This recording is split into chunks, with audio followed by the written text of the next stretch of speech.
제목이 의미심장하죠. 네, 뭐 이상한 이야기를 하려는 것이 아니라요. 이 결혼 생활의 의미에 대해서 생각해 보려고 합니다. 제가 지난주 수요일에 말씀드렸던 것처럼 제가 뭐 결혼에 관한 전문가여서가 아니고요. 또 제가 뭐 성공적인 결혼 생활을 해서 이 결혼이라는 주제를 가지고 말씀을 나누는 것이 아니라요. 신앙을 가진 사람 중에 저도 신앙을 가진 사람 중에 한 사람으로서 저도 결혼 생활을 정말 잘하고 싶고 또 목회자로서 이 결혼에 대한 주제를 가지고 말씀을 한 번쯤 다루고 싶었기 때문에 이 부부 생활에 대한 말씀을 준비하게 되었습니다. 오늘 본문은 아담과 하와가 만나서 결혼하는 이야기를 담고 있죠. 오늘 본문을 중심으로 하나님께서 결혼에 대해서 우리에게 가르쳐 주시는 이 영적인 교훈들을 알아가는 저와 여러분들 되시기를 주님의 이름으로 축복합니다. 저는 오늘 말씀을 통해서 총 3가지의 질문을 가지고 한번 답을 찾아가 보려고 합니다. 첫 번째 질문은 이것입니다. 결혼은 왜 하는가? 라는 질문입니다. 이것은 결혼의 목적에 관한 질문인데요. 저는 결혼의 목적을 우리에게 잘 가르쳐 주는 본문이 창세기 1장 27절과 28절 말씀이라고 생각을 합니다. 여러분, 창세기 1장 27절과 28절 말씀을 보시면요. 이 결혼이라는 관점으로 한번 해석을 해보도록 하겠습니다. 먼저 27절을 보시면 하나님이 인간을 창조하실 때 어떻게 창조하셨죠? 남자와 여자로 창조하셨습니다. 그러니까 하나님은 이 결혼을 남자와 여자가 하는 것이라고 생각을 하시는 거예요. 그렇게 정하셨습니다. 그래서 28절을 보면 그들에게 뭐라고 하시냐면 생육하고 번성하라 라고 말씀을 하세요. 여기서 생육하라는 것은 부부관계를 통해서 자녀들을 낳으라는 명령이죠. 그리고 번성하라는 것은 자녀들을 많이 낳고 또 자녀들이 결혼을 해서 또 그들이 자녀들을 낳아서 그 수가 많아지라는 명령입니다. 그런데 숫자가 많아지면 그것으로 하나님의 목적이 성취되는 것이 아니라요. 땅에 충만하라고 하세요. 그러니까 한 곳에 모여있지 말고 온 땅에 흩어져서 살아라 라고 말씀을 하십니다. 그리고 땅을 정복하라 라고 말씀하십니다. 그리고 궁극적으로 그 땅을 다스리라 라고 말씀하십니다. 그러니까 생육하고 번성하고 땅에 충만하고 정복하고 다스리는 것은 이것이 하나님의 궁극적인 목적이라는 것을 알 수 있습니다. 여러분, 하나님이 어떤 한 남자와 한 여자가 만나서 결혼을 하게 하실 때 하나님이 그 결혼을 통해서 꿈꾸고 계시는 것이 있어요. 그것은 뭐냐면 하나님은 이 사람들을 통해서 이 온 세상을 통치하는 꿈을 가지고 계시는 거예요. 이런 거죠. 남자와 여자가 결혼을 해서 하나님을 믿는 믿음의 자녀들을 계속해서 낳는 것입니다. 그리고 그 믿음의 자녀들이 온 세상 속에서 흩어져 살고 또 세상의 어떤 영역 속에서 자기의 일을 감당하겠죠. 그 일을 통해서 하나님을 높이고 하나님을 드러내는 것입니다. 즉 하나님 나라를 이루어가는 삶을 하나님은 꿈꾸고 계신다라는 것입니다. 그러니까 우리가 결혼이라는 것을 떠올릴 때 이 생각하는 결혼의 목적과는 좀 다르죠. 우리는 보통 결혼하는 젊은 청년들에게 뭐라고 이야기하죠? 행복해야 돼, 잘 살아야 돼, 그런 이야기를 합니다. 그러니까 우리도 모르게 이 결혼이라는 것을 우리가 행복하기 위해서 하는 것이라고 생각을 하는 거예요. 또 더 잘 살기 위해서, 내가 좀 더 성공하기 위해서 이 결혼을 하는 것이라고 생각을 하는 거죠. 왜냐하면 나 혼자만으로는 행복할 수 없으니까 배우자를 만나서 행복해지려고 하고요.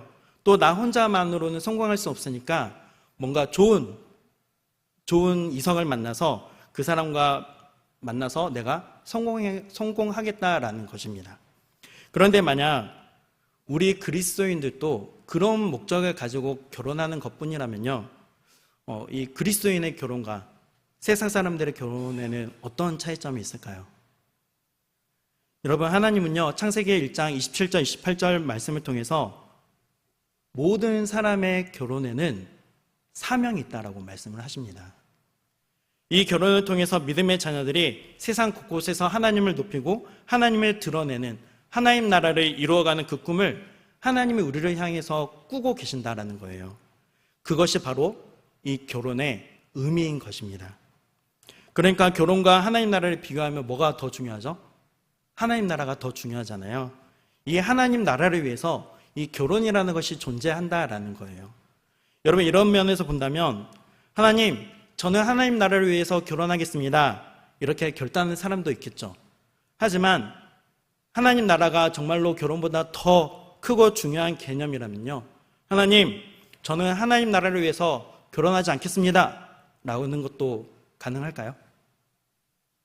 네, 성경을 보면 가능하다라고 말씀을 하십니다.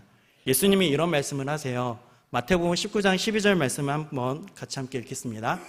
어머니의 태로부터 된 고자도 있고 사람이 만든 고자도 있고 천국을 위하여 스스로 된 고자도 있도다. 이 말을 받을 만한 자는 받을지어다. 아멘. 여기서 고자는 생물학적인 고자를 말하는 게 아닙니다. 당시에 결혼을 하지 않던 사람들을 가리켜서 한 말이었어요. 그런데 뒷부분에 천국을 위해서 스스로 결혼하지 않는 사람도 있다라고 말을 하고 있죠. 여기서 천국은 하나님 나라를 가리키는 말입니다.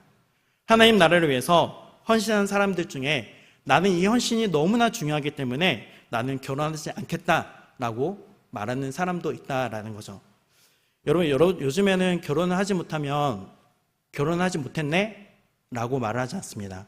결혼하지 않고 있으면 저 사람은 비혼주의자인가 보다 라고 생각을 합니다.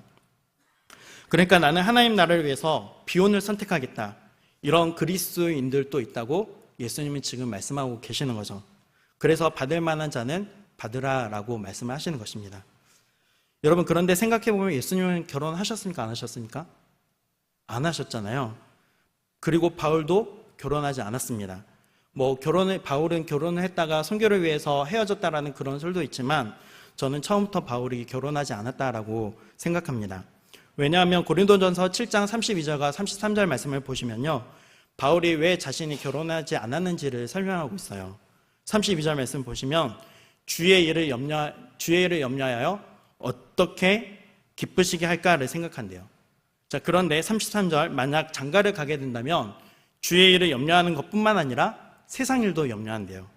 왜냐하면 장가를 갔으니까 가족들을 먹여 살려야 하잖아요. 그러니까 어떻게 먹고 살아야 하는가 하는 세상 일을 염려하게 되고, 또 하나님만 기쁘시게 하는 것이 아니라 결혼을 했으니 어떻게 하면 나의 아내를 기쁘게 할 것인가 한다는 것을 생각한다라는 거죠. 주의 일을 위해서 비혼을 선택했다는 이 바울의 마음이 담겨있는 구절입니다. 여러분, 그런데 오해하지 마십시오. 제가 독신을 주장하는 것은 아닙니다. 혹시 젊은 청년들 자녀들이 있다면 꼭 결혼하라고 말씀해 주셔야 합니다.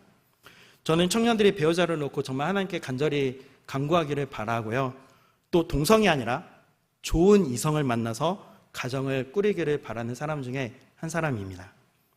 하지만 나는 독신으로 살면서 정말로 하나님 나라를 위해서 헌신하고 싶다, 이런 사명의식 자체가 있다면 저는 그것도 귀한 선택이라고 믿습니다.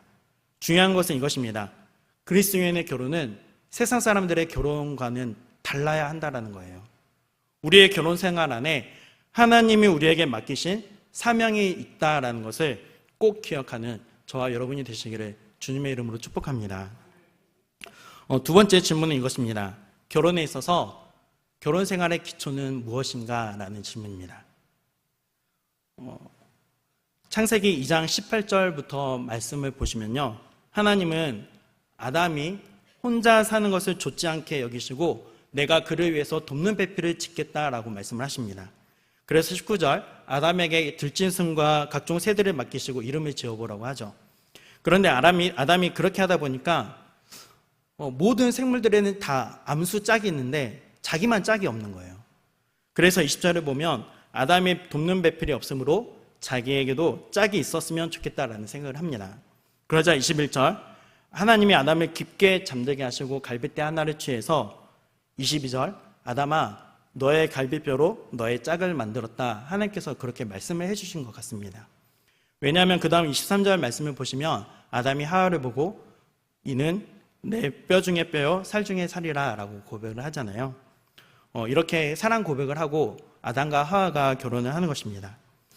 여러분, 아담이 결혼한 이 과정을 통해서 우리가 발견하게 되는 것이 있습니다. 그것은 뭐냐면 이 아담과 하와가 결혼하는 그 모든 과정에 누가 개입하시는 거예요?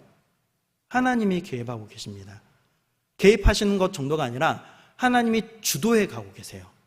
아담이 나도 짝이 있으면 좋겠다, 나도 결혼하고 싶다라고 생각을 하게 한 것도 하나님이십니다. 그리고 아담에게 딱 맞는 배우자를 준비하신 분도 하나님이십니다. 또 그 배우자를 아담에게로 이끌어 오신 분도 바로 하나님이세요. 여담이지만 결혼식에서 신부가 아빠의 손을 붙들고 입장하는 것도 바로 이 말씀에서 비롯된 것이라고 저는 생각을 합니다. 그래서 아담은 하와 결혼을 하고 살면서 늘 하와를 볼 때마다 이런 생각을 했던 것 같아요. 하나님이 저 여자를 나에게 주셨다. 제가 왜 이런 해석을 하냐면요, 아담과 하와가 선악과를 따먹고 난 다음에 아담이 핑계 대잖아요. 아담아, 너 왜 그 열매를 따먹었냐? 뭐라고 하죠, 아담이? 하나님이 주신 여자가 줘서 그렇게 말하잖아요. 그러니까 이 아담의 마음속에는요, 이 하와는 하나님이 주셨다, 하나님이 나의 결혼을 주도해 가셨다라는 믿음이 있었던 거죠. 그러니까 이 하와를 만나게 된 것은 하나님의 섭리였다라는 것입니다. 이렇게 볼 때 오늘날 세상에 신혼부부들이 배우자를 대하는 생각하고는 좀 다르죠. 대부분의 사람들은 자기가 수많은 여자들 중에서, 수많은 남자들 중에서 한 사람을 택했다라고 생각을 합니다. 그래서 자기가 선택했다고 생각하니까 이 결혼 생활에 마음에 안 들면 뭐예요? 헤어지는 거죠. 내가 더 이상 이 결혼 생활을 지속하지 않기로 결단하는 것입니다. 그러다 보니까 이 결혼이라는 것은 요즘 시대에는 좀 뭔가 일종의 계약이 되어버린 것 같아요. 혼인 서약을 할 때는 그런 마음을 갖지는 않겠지만 실제로는 계약처럼 되어버린 것 같습니다.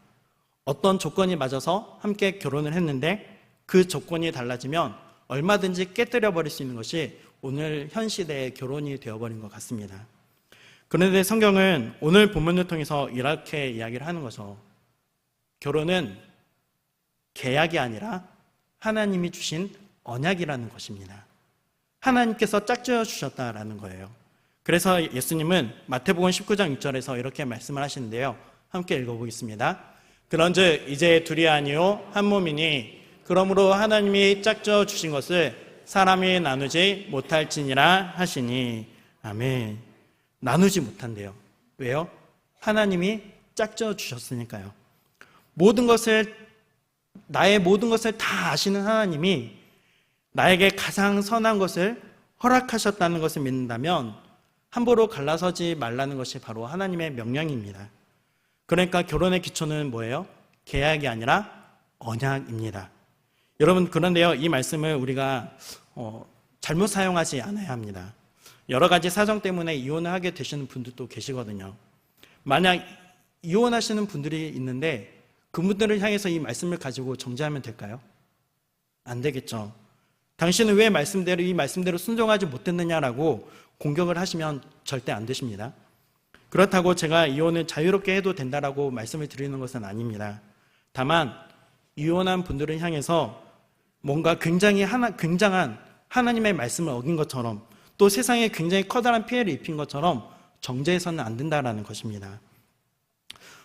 왜냐하면 여러분, 요한복음 4장에 보면 우물가에서 예수님이 만난 수가성 여인을 한번 생각해 보십시오. 그 여인은 5번 결혼했고 또 이혼했습니다. 그리고 지금은 6번째 남자를 만나고 있는데 그와 동거를 하고 있습니다. 결혼을 하는 것도 아니었어요. 예수님이 이것을 알고 계시잖아요.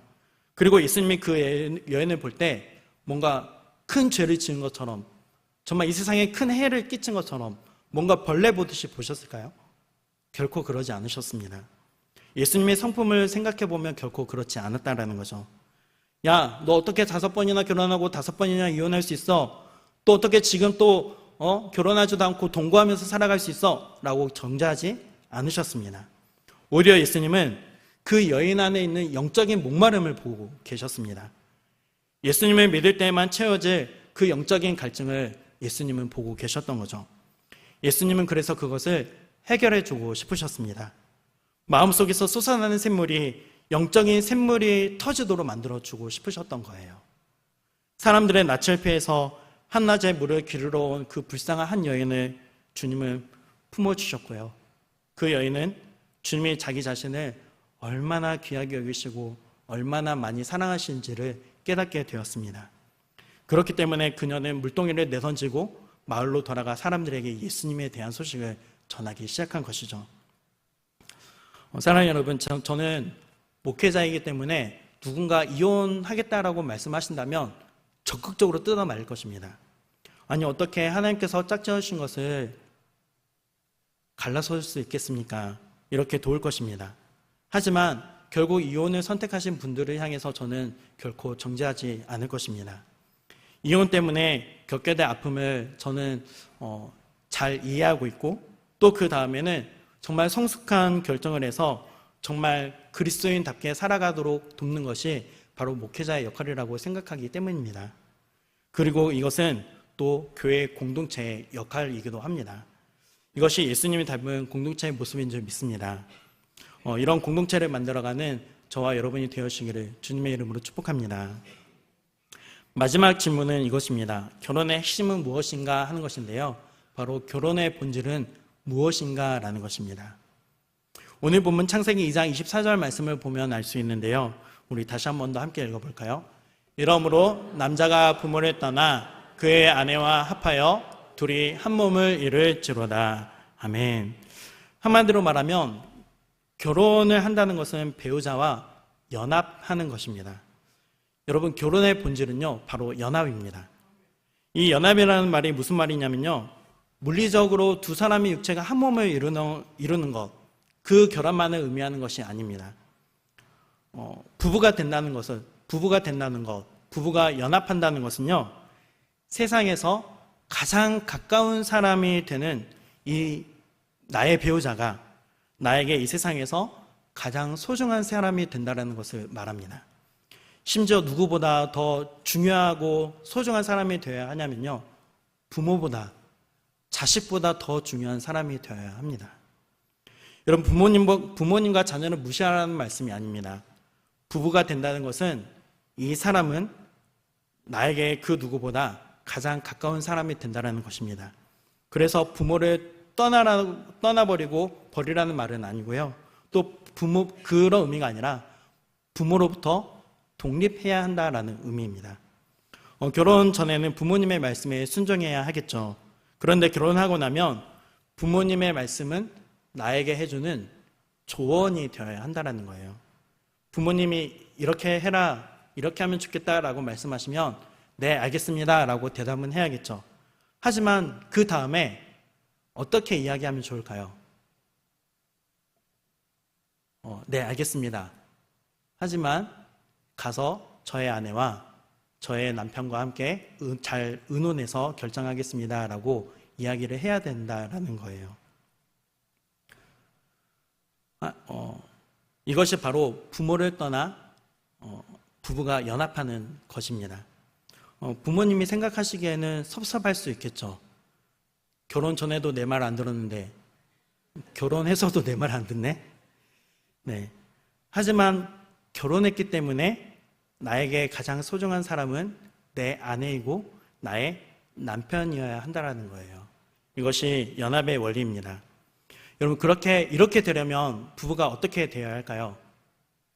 정말 서로 친해져야 하지 않겠습니까? 정말 친밀해져야 되겠죠.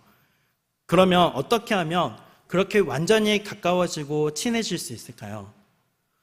성경 말씀을 통해서 저에게 가르쳐 주신 말씀 한 가지를 나누려고 하는데요.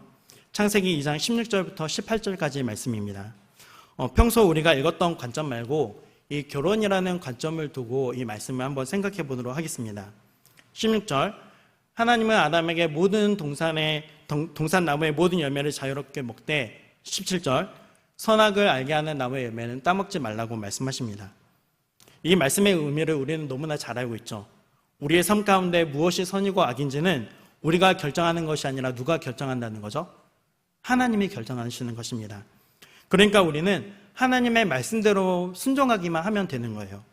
그런데 이 순종이 얼마나 중요하냐면요, 우리의 삶과 죽음을 결정할 정도로 중요하다라고 하나님이 가르쳐 주시는 것입니다. 그 말씀을 하신 다음에 18절에 우리는 쉽게 장면이 전환된다고 생각하는데요, 이 장면이 전환되지 않고 연결된다고 한번 생각해 보십시오. 왜 이 말씀을 한 다음에 하나님이 사람이 혼자 사는 것이 좋지 아니하니 내가 그를 위하여 어떤 배필을 짓는다고요? 돕는 배필을 짓는다고 말씀하십니다. 하나님은 왜 돕는 배필을 짓는다라고 말씀을 하신 것일까요? 맥락 속에서 이것을 생각해 보면요, 지금 하나님은 아담에게 너는 나의 말씀, 내가 말하는 대로 순종하면서 살아가야 하는 존재야, 이렇게 가르쳐 주신 다음에 그런 너를 위해서 돕는 배필을 만들겠다라고 말씀하시는 거예요. 여기서 돕는 배필이라는 것은 아담이 하나님의 말씀에 순종하면서 살아갈 수 있도록 돕는 배필을 말하는 것입니다. 저는 그렇게 묵상되었습니다. 그러니까 부부는요, 서로가 하나님과 바른 관계에 있을 수 있도록 돕는 것이 바로 부부에게 있어서 가장 중요한 역할이라는 거죠. 여러분, 남편이 그렇게 하도록 여자만 돕는 것이 아닙니다. 우리는 보통 여자만 돕는 배필이라고 생각하는데요, 그렇지 않습니다. 남자도 여자를 돕는 배필이어야 합니다. 그러니까 남자도 돕는 배필이고 여자도 동일하게 돕는 배필이라는 거죠. 무슨 말이냐면요, 부부가 서로 가까워지려면 부부만 친해져서는 안 돼요. 부부의 노력만으로는 안 된다라는 거예요. 부부가 함께 하나님과 가까워져야 합니다. 그래서 이 삼각형의 원리라는 것이 있는데요, 표를 보여주세요. 제일 밑편에 보시면 남편과 아내가 있죠. 한편에 남편, 한편에 아내가 있습니다. 두 사람의 사이가 멀잖아요. 이 남편과 아내가 가까워지려면 먼저 하나님과 가까워져야 하는 거예요. 하나님과 가까워지면 가까워질수록 이 부부는 어떻게 돼요? 점점 하나가 되어가는 거죠.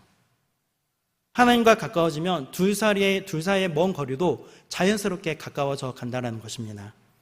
그러니까 남편이 하나님과 자신이 가까워지려고 노력하는 것도 중요하고요. 또 남편이 아내를 어떻게 도와야 하냐면 아내가 하나님과 가까워지도록 도와야 하는 거예요. 이것이 저는 돕는 배필이라고 생각을 합니다. 표를 지워주세요. 부부는 정말 한 몸이 되기 위해서, 연합하기 위해서는 나의 배우자가 하나님과 바른 관계에 있을 수 있도록 늘 돕는 역할을 해야 한다는 거죠. 그러기 위해서 날마다 부부가 해야 할 일이 있다고 저는 생각합니다.